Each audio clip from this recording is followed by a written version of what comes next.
You don't need to control everything in your home to feel calm in it. You just need to stop holding on to things that were only ever meant to pass through. In Iceland, there's a small phrase almost everyone grows up hearing, þetta, Reddast, and it shapes more about how Icelandic homes are kept than almost anything else in the culture. Today, I'll walk you through 11 things Icelandic homes almost never hold on to. Things nearly every American home still keeps without a second thought. Stay until number 8, because it's sitting in your bathroom cabinet right now, and it's quietly doing something to your peace of mind you've probably never once considered. Let's begin. Þetta Reddast translates roughly to "it will work out" or "it'll sort itself out," and on the surface it sounds like simple optimism. But in practice, it's a philosophy about control, specifically about releasing the illusion that you need to hold on to more in order to feel prepared for whatever comes next. An Icelandic household, shaped by centuries of unpredictable weather and genuine scarcity, learned early that stockpiling against every imagined future rarely brings the peace of mind it promises. It just brings more to store, more to manage, and more quiet weight sitting in every room. And in a moment, you'll see exactly what that weight looks like. 11 specific places this philosophy quietly shows up or doesn't inside a real home. What makes this different from ordinary decluttering advice is the emotional target it aims at. Most decluttering asks whether an object sparks joy or still gets used. Þetta Reddast asks something quieter and, in some ways, more uncomfortable.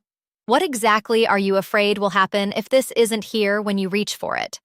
Almost every time, honestly answered, the fear underneath the object is smaller and more manageable than the object's presence suggests. A drawer of backups isn't really about the items themselves. It's about a low, persistent anxiety about scarcity that the items were bought to quiet, and that quieting rarely lasts because the anxiety was never really about supply in the first place. It helps to understand where this attitude actually comes from, because it isn't an aesthetic choice or a modern wellness trend. Iceland is a small island nation that has spent much of its history at the mercy of volcanic eruptions, harsh winters, and supply lines that could be cut off by weather for days or weeks at a time. You might expect a culture facing that kind of unpredictability to become hoarders, stockpiling obsessively against the next disruption. Instead, largely the opposite happened. Generations of facing genuine unpredictability seem to have produced a kind of practiced acceptance, a trust that things tend to resolve themselves one way or another, and that anxious over-preparation rarely changes the outcome of a genuine crisis nearly as much as it simply adds clutter to the calm periods in between. 11 of those quiet accumulations are exactly what we're about to walk through. Let's look at what that philosophy asks you to release, starting with the most overlooked room in the house. Number 1, backup toiletries you bought in bulk, just in case. Extra bottles of shampoo, a second stick of deodorant, 3 unopened bars of soap, all purchased because a sale looked good or running out felt like a risk worth avoiding in advance? Þetta Reddast approaches this differently. If you run out, you'll get more. And that small gap in supply was never actually the emergency your stockpiling behavior treated it as. The abundance meant to provide security often produces the opposite feeling, a cabinet that's harder to navigate and more stressful to face each morning than the occasional manageable inconvenience of simply running out. Number 2. Expired or barely used makeup. A palette bought for one occasion and touched twice since. A lipstick in a color that never quite worked. Mascara well past the date anyone should actually be using it. These sit in drawers less because they're useful and more because throwing away something barely used feels like admitting the purchase was a mistake. An Icelandic household tends to treat this more simply. The mistake already happened at the register. Keeping the evidence in a drawer doesn't undo it, it just extends it a little longer than necessary. Number 3, towels kept purely as backup. Beyond the ones you actually use regularly, a stack of older, slightly rougher towels held onto for guests who rarely come, or for some vaguely imagined future need. Þetta Reddast asks a practical question here. If guests actually arrive and more towels are somehow needed, that moment will sort itself out, the way most moments genuinely do.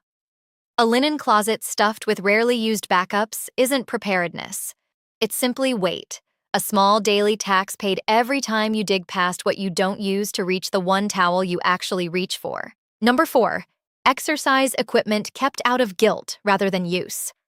A set of dumbbells gathering dust in a corner, a yoga mat rolled up and untouched for months, purchased with real intention that simply didn't turn into habit. Keeping it doesn't restart the habit. It just sits there as a small, recurring reminder of an intention that didn't take.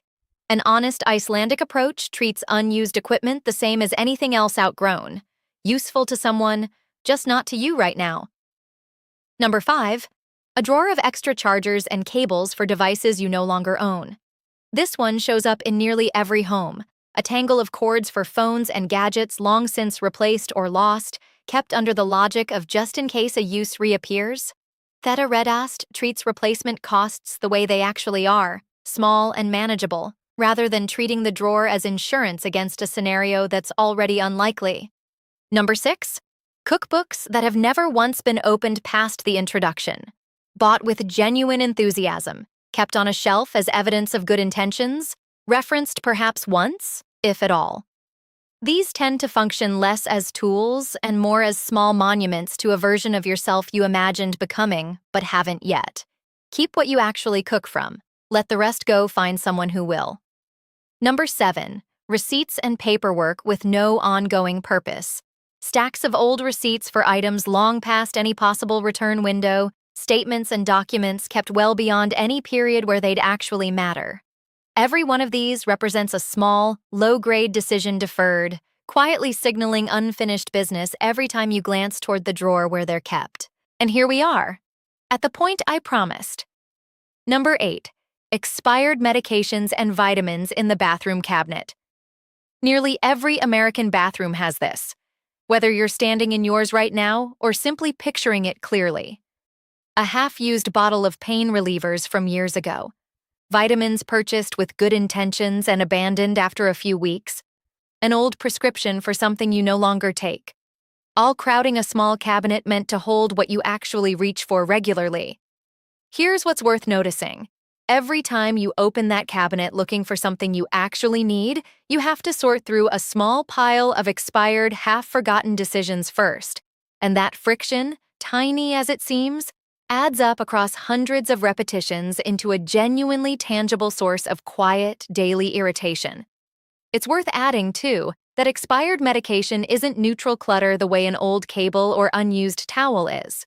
It carries a small, specific kind of risk, since expired pills can lose potency or, in some cases, change chemically in ways that make them worth discarding properly rather than simply leaving in place indefinitely. An Icelandic household tends to treat the bathroom cabinet the way Theta Reddast treats most things. Only what serves you now belongs there, and everything else is simply outdated weight, taking up the exact space your actual daily essentials need in order to be found without friction. Number 9, extra pillows and linens beyond what you actually use. A closet stacked with more sets than any bed in the house could reasonably need, kept for guests, for seasons, for reasons that have long since stopped applying. Theta Reddast treats abundance here with the same practicality as everywhere else. What you don't use isn't preparedness. It's simply excess, quietly reducing the breathing room available to the linens you do reach for regularly. A closet this full doesn't actually feel abundant when you open it. It feels crowded, and crowded is rarely the same feeling as secure, no matter how many extra sets are folded inside. Number 10. Souvenirs and gifts you keep purely out of guilt. An object given with real affection that you've never actually liked, displayed, or stored solely because discarding it feels like discarding the relationship behind it. Theta Reddast draws a distinction worth sitting with. The relationship and the object were never actually the same thing, and letting go of one doesn't diminish the other. The kindness already happened, in the giving. The object afterward is just an object, free to go if it isn't genuinely wanted. Most people who gave the gift in the first place would rather know it brought a moment of warmth and then moved on to someone who'd actually use it, than know it sat untouched in a drawer for years out of a sense of obligation neither of you ever actually discussed. Number 11, and this is the one that tends to land differently than the rest, reminders of a version of your life that's already ended, An old relationship? A job you no longer have? A chapter genuinely closed but still represented physically somewhere in your home. Reddast approaches even this with the same underlying trust. Whatever comes next will, in fact, work itself out, and holding tightly to physical reminders of what's already finished tends to slow that natural unfolding more than it protects anything worth protecting. There's a particular kind of magical thinking that attaches itself to these objects. The quiet, half-conscious sense that keeping them somehow keeps a door open, or preserves an option, even when the honest answer is that the door closed a while ago, regardless of what's still sitting in a drawer. Releasing the object isn't erasing what it once meant. It's simply trusting, the way the phrase itself asks you to, that what's next doesn't need yesterday's evidence in order to arrive. That's all 11. Here's a simple two-part test for walking through your own home. First, the reappearance test. If you got rid of this and somehow needed it again, would replacing it actually be difficult or just mildly inconvenient? Most answers land on mildly inconvenient, which Reddast treats as an entirely acceptable cost for a lighter home today. Second, the presence test. Does this object serve who you actually are right now, or only who you were, or who you once imagined becoming? Objects that pass both tests earn their place without question.